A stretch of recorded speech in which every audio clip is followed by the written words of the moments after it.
Tremors. Hi, folks, I'm Matt, and Bruce isn't here because he waited and he waited and he kept pushing back the time, and now we're out of time. He's going to know this when this episode airs.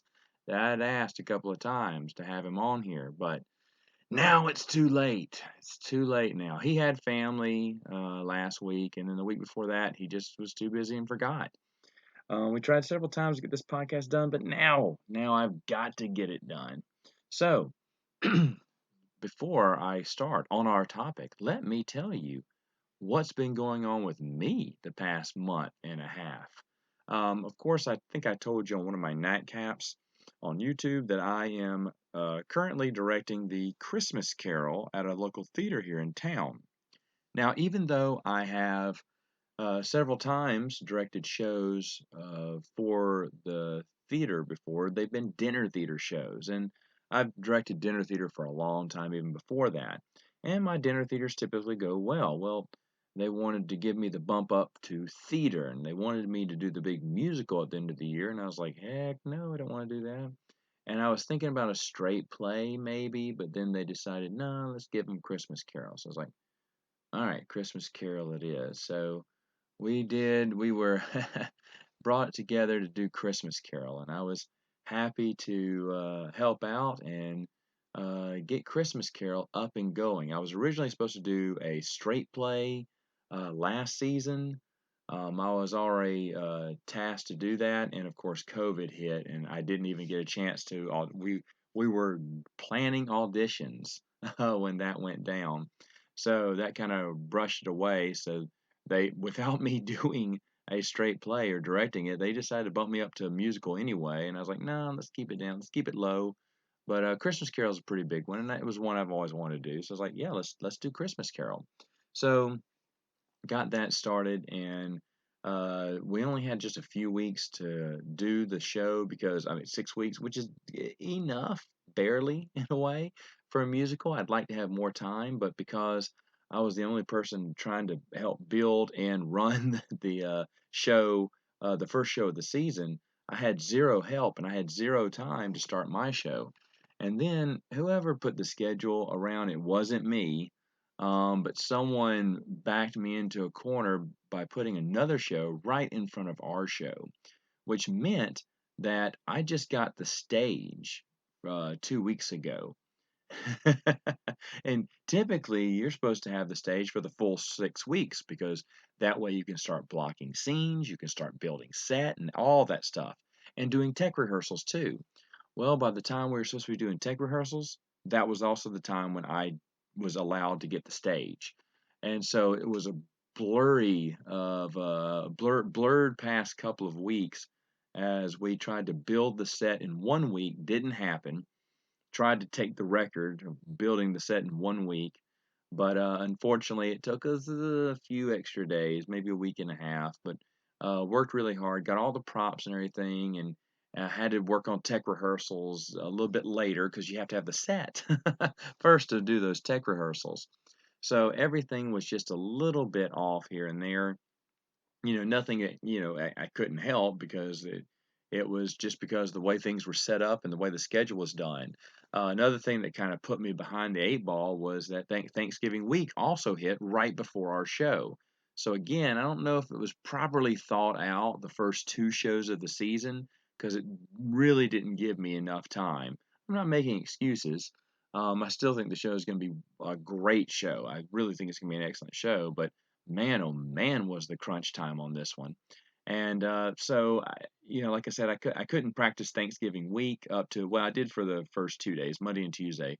And then Wednesday through the rest of this weekend, we're off. You have to give them off, right? They're either going and visiting family, or it's Black Friday, it's Saturday. They don't want to go back to they don't want to go back and practice when it's Thanksgiving weekend. They may have friends and family in as well. And so I was like, okay. We are doing a Christmas party later on tonight. The cast is getting together and everything, which will be fun. But for practice, probably not. Probably not. We'll start back the week of our show. That starts, and boy, oh boy, is it going to be crowded. Absolutely crowded. The time spent on there is just gonna get later and later. But of course, it's getting toward the end, getting toward crunch time there, as they say. So, like I said, it's been a wild experience. I do not have any plans to ever direct another show at the Strauss. In fact, this is the last one for me. I think I'm done with them after this, just because all the time it's taken. It's just night after night, endless stuff. It's wild being a director. When you're a director of a dinner theater, just to let you know how this works, with a dinner theater, there's not that much set. Okay, you just use the room. Now, yeah, you decorate the room, which I can do, but there's no sets, change of set scenes. You don't change your set scenes here like you would in a regular stage show. And so there's a lot of scene changes, and that's what's making things a little bit more difficult for me. And of course, you don't have as big a cast. Like in a dinner theater, about 7 people is the average, what you'll have, 6 to 8 maybe, but usually about 7. And that's what I'm used to dealing with. But now I'm dealing with like 28, you know, about 4 times that number. And it's kind of rough because I don't get to know each and every one of them. I don't get to hang out with them as much or talk with them as much. I mean, sure, I talk with them while they're on stage. We joke, we laugh here and there. I try to keep as fun and lighthearted as I can, but I feel like one of my friends who's been well, he's been the star of my last 2 shows. He's a character who only has a handful of scenes, and then he's done, and then he's been working backstage. And I keep telling him thank you, but it's weird because this is the first show we've ever worked on together. We're not just hanging out, laughing, talking, chatting it up, just because there's just so many people and so many other things you got to work on. In dinner theater, there are no lights. There is no sound. The sound is, you're not mic'd. You just have to speak out in that restaurant or wherever you're at, that location. And then for lights, I think one time we had a spotlight a long time ago at a dinner theater I used to work at, but that spotlight rarely came out. And it was only on certain performances. So I never really had to deal with lights either in any of my dinner theaters. So dealing with lights, dealing with that sound, I'll be honest, I got 2 great guys who know how to do everything. It's just they're asking me little touches and nuances here and there. I'm like, guys, I don't know the single thing about this. I can just tell you kind of what I'm looking for. I hate that I have to be so vague. I'm like, a little bit dimmer, a little bit dimmer. No, it's too dim. Bring it up. Oh, you know what? This scene is too dark. Let's lighten it up. How do you want to lighten it up, Matt? I don't know. I don't know. I have no idea. Costumes, which I've never been particularly, picky on. Like I'll have ideas for costumes here and there. And this time, I'll be honest, I found myself giving a little bit more instruction on exactly what I wanted. The ladies who worked on the show have been absolutely amazing because I was able to, their ideas for some things were just totally. Neither one of the ladies have ever seen a single Christmas Carol. They've never seen a Christmas Carol movie. These are older ladies. They've never seen a single movie on the Christmas Carol. I was like, what? Because they thought all the ghosts had to be dressed in white. And I went, no. And so I had the time telling them what I wanted. And thankfully, it all worked out. To be honest, all 3 of them, I mean, with the exception of Ghost of Christmas Future, I would have liked a little bit more for that one. But to be fair, we didn't have to what I wanted. I don't know how you could make it. I wanted like a more of a Grim Reaper, and we kind of have that. We also kind of have like oh, what are those things called in Harry Potter world? The ones that suck out your fear or whatever, man. Those things, a Death Dealer or whatever it's called. I can't remember. My comments are gonna blow up on this, but anyway, a Dementor. There you go, got it. Dementor is kind of what we have, which is fine. I mean, it's fine. I'm fine with that. But, I was always looking for the Grim Reaper, like the soulless, dark hooded character. And we have the hood, but it's way over the face and everything. And if that's the only little thing problem I have, to be honest, everything else that I've worked on, and I sent them pictures of what I wanted, and I had to be as specific as possible. And that's the thing. Yet when you're a director in a regular show, you got to be very specific to what you want. You're dealing with people who are professionals most of the time, and you can't just say, I just slap something together. I had to be particular even on the Scrooge and Marley sign of what I wanted, how I wanted Christmas trees to be decorated, what I wanted on bookshelves in the background to have on them. I'm not making that up. Now, I did let I did let some of my backstage hands kind of fill up the shelves and stuff, but I did was explicit about things I wanted to see, and I wanted a mix match of this and that and this and that. And they had to change it like 3 times. In fact, one of the times I felt like particularly, I'm not really nitpicky. I'm not a nitpicky guy, but you have to be when you're in one of these shows. So I was like nitpicking the placement of 2 things. I mean, even my assistant director was like, "Well, Matt, I think it looks fine." I went, "No, I don't like it." And I had to move everything, what, since 6 inches to the right? I'm being serious here. I was like, "Wow, I'm not a nitpicky guy, but I gotta get it right, gotta get it right." And you're getting hit with 1,000 questions by everyone. Everyone wants to ask you a question right then and there. So I'm always trying to balance questions while also trying to run this show and push it through. Now, for me, I'm always trying to make it fun too because it's a big cast, and they've been very patient with me, but at the same time, when you're running tech, you just have to sit there and wait. There's no keeping everyone busy. I even said, I'm gonna make sure, and we do start on time and we do end on time, except for once. I asked for 20 extra minutes from the cast because we were just running so far behind. But it's never been for lack of trying. We always start on time. I never waste time like that. Never waste their time.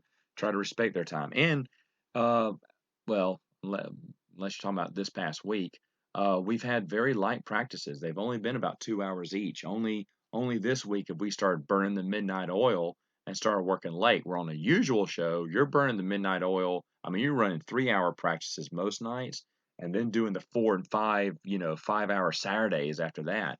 But thankfully, we haven't had that in my group, and I've been very sure about that. I think we had one 3 hour day, it was the Saturday before that. So, but they already knew it was going to be a 3 hour day. And it was very, we got a lot done and it ended. I mean, we were almost right on time. I think I ended 6 minutes till the 3 hour mark. And so I got to have them change, talk to them real quick for 6 minutes, and then they were gone on time. So I've delivered on my promises in that respect. And I am kind of happy about that.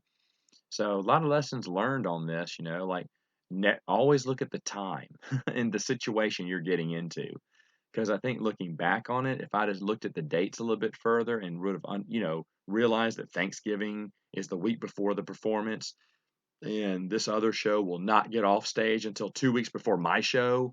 That kind of puts a big crunch on me, and I never would have taken that up if that had been the case. So, looking at how people have scheduled your show, things outside my control that I could have looked at but not maybe moved around, definitely think about that next time, if there is a next time. I don't think there will be.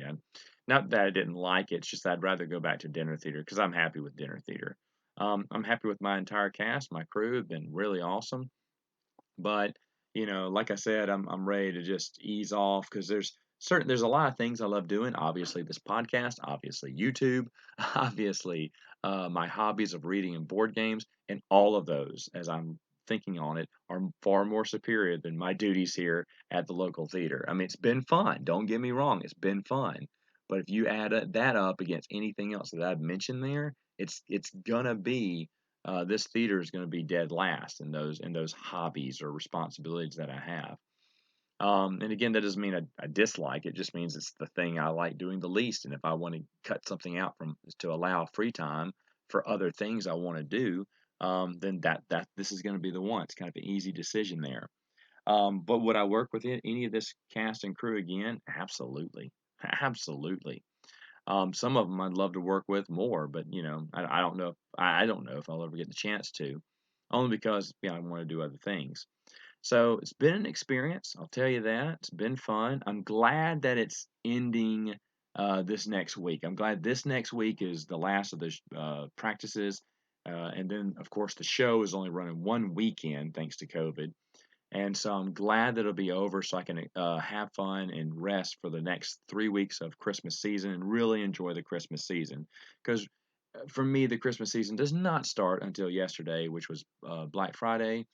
That's when it starts revving up, and of course, as you count down the days through December, though that's the Christmas season, all in there. Absolutely love it. So I'm not missing that much of it. If it's just 1 week I'm going to be missing, then I'm fine with that. I'm totally fine with that. Because then after that, it's all downhill from there, as they say. And I've only got a few more days left. I guess, and then I'll be done. But anyway, I realized I'm talking here and I'm recording this podcast for Monday, not Saturday. Anyway, moving on. Here is our topic. The topic, I'm finally going to get to it, is Shrieker Island, the last Tremors movie in the series of Tremors movies, or as we know it, the last Tremors movie coming out of the original, storyline here. Now, I will be honest, I think I said this in my monthly update. Uh, Bruce and I did get to see an advanced screening of this about 2 weeks before it came out in DVD. We were, I got it and I was like, hey, dude, you need to come over and see this. And we were so excited. I said, well, we can't do this podcast until at least 2 weeks from now. But then as we thought about it, it was like, well, even if we do it the weekend, it releases that Tuesday or Thursday, whenever it was, and then we would do the review with spoilers. I said we need to give it about a month. So we kind of kicked it down the road again. But I mean, I've been bursting at the seams. I wanted to talk about this and spoil it everywhere. But we finally got to see it because if you don't, if you listen to my other podcast, Saturday Morning Salmon Flange, this was my numero uno movie for the 2020 season. Not making this up. It was the number one movie. You can go back and watch that episode. I think it was early January we recorded. But I said Tremors, Shrieker's Island. That is going to be my number one movie of the year. That's the one I'm anticipating the most. I can't wait to see it. And then now it's finally here. I was super excited. In my opinion, six was not that good. The only thing it was better than was four, which four will always suck more than anything that Tremors has ever done for such a terrible movie. But six was not that good. It was really done on the cheap side. You could tell they're losing a lot of money. And I thought, man, you know what? Five was done kind of cheap, but it looked really good. And I was really hoping for a better ending. Now, overall, I'll say this. I am going to do spoilers here, by the way.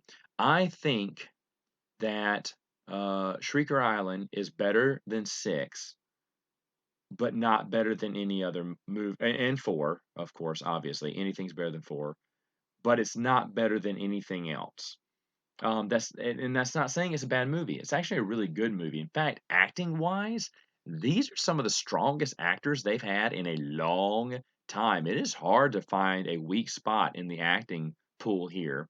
I mean, there's probably one I could point to maybe, but I mean, the kind of antagonist here, there's a big, he hunts the graboids and he's with this hunting party. He's actually really good. He's not over the top. He's done really well. He seems down to earth. He seems like an awesome character. Um, of course, at this time, Bert is in his late 70s. The actor, I think, is in his 70s now too. And so getting really up there in years, and you can tell because he's not as agile as he was in other movies, but you can't fault him for that because he's done some amazing stuff over the years. I mean, if you think about it, um, Michael Gross has done this character for, oh gosh, what, 30 years now? 30 years? That's kind of insane when you think about it. So he's been playing this character since he was in his 40s. So now he's playing it still in his 70s. And he's been playing it consistently. And so I don't really mind that. And that he was old and couldn't move around as much is fine by me because I just love Burt Gummer. I think Burt Gummer is a fantastic character. I did enjoy that John Heder, Napoleon Dynamite, was there. To be honest, I don't think they gave him that much to do. I think they wasted his talent a little bit. You could have made him more funny or whatever. That's one thing I will say. The script is absolutely horrible, but the actors work with the best they can. I mean, it feels like people who wrote this were from 1990. The word, suck on this, and he hits a chainsaw on him. You're like, really? That's all that Grandpa who wrote the script could think about? I wish they would have gotten a better writer to kind of punch up the script because you got John Heder, you got Michael Gross who can deliver great lines. But Michael Gross is delivering these grandpa lines that you heard back when you were a kid, or at least I heard back when I was a kid. It's like, man, those are tired out sayings. Is that the best they could come up with? Is that what they thought was a witty comeback? It was 30 years ago, maybe, but not today. The script feels dated. It feels very dated. And that's a sad thing because they put Shriekers in it. I'm glad they did. They've avoided it because Shriekers getting the CGI or getting them into a movie is very expensive. and that's the true reason they've avoided using shriekers. So that it was called Shrieker Island. I was like, are they really going to see shriekers? You do, you do for a handful of scenes, and there's some good stuff there. You know, they use their CGI budget, as best they could, and I can understand that. I wish they would have done puppets like in the second one. I thought that was really good. Maybe make a few for those close-up scenes, but they decided not to do that. Some scenes, like when they're in the cave, the CGI does not look as good. Again, I have to think shoestring budget, sci-fi original movie. You have to think like that. But overall, the movie is not bad. Like I said, it's not bad. Like I said, the acting is really strong in it. The acting is what basically saves this movie from suffering the fate of Six. Six is a super cheesy script, a super cheap production, and just overall not an entertaining story. Really long, drawn out, boring story. Where Seven has a better storyline, has strong acting, just like the fifth one did, and for a while we didn't know why Jamie, what's his name, his son in the movie wasn't in this one. We realize now, because here comes the spoilers, folks. As you know, Burt Gummer dies in this one. I mean, that's what we're told to believe, and I mean, even though you don't see the body, he does get swallowed up by the worm. The worm falls off the cliff and then explodes, flows on dynamite, and then you see the graveyard of Burt Gummer. They bury him on the island, I guess. And I think I knew he was going to die at the very or toward the end when he was talking about, I guess this isn't over until you eat me, huh? This is how it ends? This is where we end finally. And I was thinking, I remember turning to my Bruce and going, "Are they going to kill him?" And we didn't, we were kind of laughing about it, but at the same time, I was like, I think they're going to kill him. And they reminisce. This is one good thing I do like about the script. It pays homage to basically every movie except for four, thank goodness. Every movie that came before it. I mean, they're mentioning things from the first movie, second movie, fifth movie, sixth movie. I mean, they're just running the gamut of everything that's happened in previous movies and what they've learned so far. And I'm like, wow, no other Tremors movie has done that. I was impressed. I mean, I didn't like I said, the script needed some punching up, the witty comebacks and stuff. But as they kept, calling back to other movies, I was like, wow, I'm very impressed. I did not think they would do that. And I said, because usually most movies, they want you to think it's a standalone movie, so you won't have to watch the other ones. You can watch this one and not get lost, or watch the first one and then watch this one and not get lost. But this one really ties a bunch of them together, and you're like, wow, okay, that's nice. That's nice. They're finally bringing respect, because I mean, people watching Shrieker Island, folks, those are the people who've been watching Tremors from the very beginning. They're not people who've been just, oh, what's this? There's a movie called Tremors out there? Those are not the people that are watching these movies. They're diehard fans. And so I thought, that's nice. They're doing something for the diehard fans. Well, now it makes sense, right? You're calling back to all the good memories of Burt Gummer as he says goodbye. In fact, Michael Gross, the actor, said that Universal said, hey, how about if this is the last one and we kill off Burt Gummer? He's like, sure. And even he said, hey, but if Hollywood sees dollar signs and, the sales of Shrieker Island, which are probably going to be good because it seems like these do good on DVD, then he said, you never say never. You never know if Burt Gummer will ride again. Now, what do I think about the death scene? Well, it harkens back to the very first movie where he and where Kevin Bacon and Fred Ward are doing paper rock scissors, and the dialogue is basically the same except it's between Burt Gummer and John Hetter's character. Would I've liked Jamie Kennedy in this movie? Yes, yes, I would have. I know why they didn't, because they didn't want to think, oh, they're going to do a spinoff with Jamie Kennedy. I'm almost positive that's why Jamie Kennedy wasn't in this one, because they didn't want fans thinking he was going to get a spinoff. However, it would have been nice if he and his dad would have died together. And I'm just saying, if you want to really end it, because it would have been nice to have Jamie Kennedy in there. I think he's done good as Bert's son. He's actually an entertaining character, and he probably would have brought more wit to the script. He probably would have said, "No, screw this script. I'm doing my own thing." I don't think John Heder did that, and I think he probably should have. But I think Jamie Kennedy would have said, "You know what? I can think of something funnier if you'd like me to say that instead." So I think the movie actually would have been better with Jamie Kennedy. But of course, he pushes and trips John Heder out of the way. This is the biggest worm they've ever seen in any of the franchises. We only get to see, I think, once beforehand, and then of course it comes out of the ground because it's the big finale. It's huge. It swallows Burt Gummer whole, and he flips John Heder the bird as he goes over in Burt Gummer style. and then they blow up the worm afterwards. So it's kind of over the top as the movie as these monster movies are in a way, and then ends the series.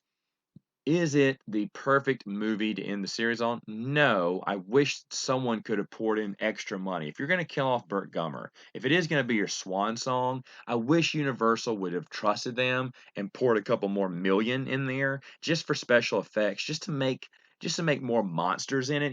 Keep calling it Shrieker Island. It was a great idea, but just give them a bigger budget to work with. If this is going to be truly your last one, I mean, I know that's not how Hollywood works. It's like wring every dollar you can, and make the production, then so you can make money, save on the bottom line. But if they wanted to send Burt Gummer off, I really wish they would have said, "Hey, we're going to put a couple," and maybe they did. I don't know, but they needed to put a little bit more in there. If they would have put a little bit more in there, I'd have been fine with it. Now, to be honest, I'd have been fine with a big cast of characters from previous shows. Either kill them off or give them a happy ending. Preferably kill them off. I guess I like it when the worm eats people, especially people that you care about. And it is kind of sad that it didn't end in Perfection, Nevada, or no, New Mexico, wherever it is. I think it's Perfection, Nevada. But sad that the series did not end there. I always felt it should end there in Perfection. But of course, the TV show kind of dead ended that story, to be honest, because there's only El Blanco right now, and he's an endangered species, so they can't kill him off. They have to go to different spots around the world. So you know, I get it, but I kind of wish they would have gone back. That'd have been nice to have seen. Not necessary, but nice. I didn't expect Kevin Bacon to make a cameo because he wants to make his own Tremors spinoff, but it ain't happening. I don't expect for Fred Ward to make a cameo either. I want Reba McEntire, but supposedly, according to the video behind the scenes, she didn't want anything to do with the Tremors movies, which is sad because in the book she sounded like, "Oh yeah, I'd love to go back." So I don't know what the truth is there, to be honest, because the same guy that wrote the book did the video, I think, and I think someone had mentioned, or Burt Gummer in an interview. Never mind, it wasn't in the videos. Burt Gummer in interviews mentioned that Reba McEntire had no interest in coming back, so that's why they had to move on without her, which is sad because I always liked Heather and Burt Gummer getting back together in the end. And I mean, if you would have backed up the cash truck, Reba McEntire would have come on. But, other than that, it's an okay ending to the series. I'm okay with it ending that way. I remember when it was over, I remember I turned to Bruce and said, "Yeah, I guess I'll take this. This ending, if this is the ending they wanna give us, then I guess I'll take that." Now I have a complete collection of Tremors movies. I can rewatch them all, and I will, even the yucky, terrible 4 and the very extremely boring and cheaply made 6. 7 ranks decently. 5 is above it, but 7 is it's a nice ending. You know, it doesn't have to be the best. I don't think anything could beat 1 or 2 in my opinion. I think 3 was pretty solid too. Because 3 is well, 3 is where it gets close. You got 3, 5, and 7 to be honest, in that order, and they're just one step down below each one. But, for those people who have not seen the Tremors series and don't know what I'm talking about, I don't even know why you're listening to this podcast. But, but if you wanted to watch them all, yes, I think it's well worth your time. I think it's well worth your time to watch all these Tremor movies. They are fun, fun, fun. 2, in my opinion, is the absolute best. We've said this before when we did our book review of Seeking Perfection. But to be honest, 7, fine. I'm is it's ending. I'm sad, but like I said, that's another reason I knew it was probably going to end because when they start talking about, when Burt Gummer was talking about, this may be it for me, I was thinking, you know what, this actor's like 74. He's going to come back at 77 and make another movie. Now, Michael Gross, the man lives forever, I guess. He would keep going back and making movies over and over again if he could. So, he's an actor. He loves to work. So I guess he would come back and do it, but how long before Burt Gummer? I mean, he could sit in a wheelchair and shoot, guns all day long. I think we'd love it. And as long as he got they got a good script writer, he would have, a lot of great cliches and one-liners to say. We'd love the movie still, as old as Burt Gummer can get. But, it is what it is. I don't expect a spin-off. If they do a reboot, I'm probably out too because I love the old Tremors, not really interested in hear a reboot. But anyway, hey, That is all the time I have. Let me know in the comments, what did you think of Tremors Shrieker Island if you did? And I'll see you next time on Princes of the Universe.